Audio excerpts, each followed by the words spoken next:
So you have E.E. Cummings with his famous quote that says that always a beautiful answer who asks a beautiful question, right? So I think for an architect, a beautiful question is one that actually creates a potential for the client to show the client what the client has never dreamed about. It's the kind of potential we're talking about.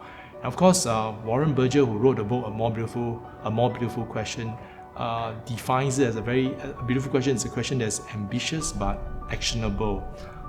It is something that causes us to shift in the way we think, the way we perceive, the status quo.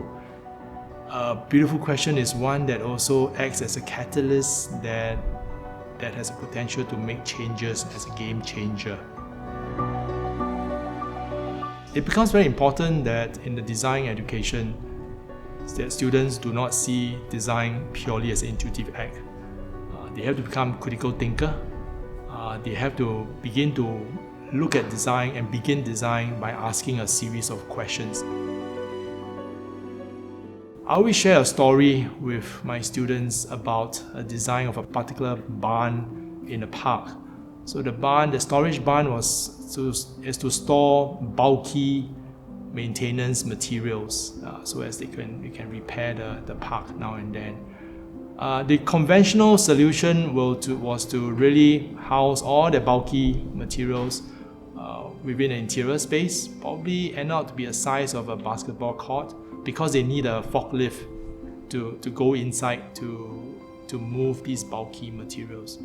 So the architect actually asked the question. First of all, he asked, could this be done half the size of a basketball court? And if that's the question, what do I need to probe? So we begin to look at the materials. What kind of materials? They are all materials that are durable.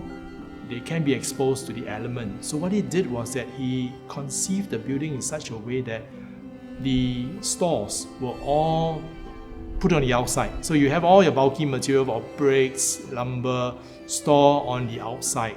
So that the advantage is that the forklift could use the outside space to get access to the material. And immediately you have a game changer. What was a large storage of one basketball court becomes half the size.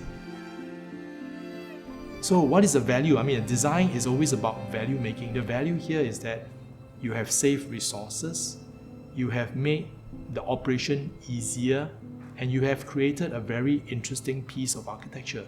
The facade itself tells the story of the storage of this particular building. Something at home, something on a larger scale, the Marina Barrage, it's another example of an architect asking a critical question. It's a simple project. It's a project about a pump house and a whole floodgates to manage the water. So here is an architect that asks, given the site between the marina reservoir and the sea, what more can this infrastructure do? So with that question, it becomes a sort of multi-layer of activities being created in this project. It is a platform, it is a public platform for recreation, for social lives, set against a whole context of the story of water survival in Singapore. I think that, and also it is an extension, seen as an extension of the Gardens by the Bay.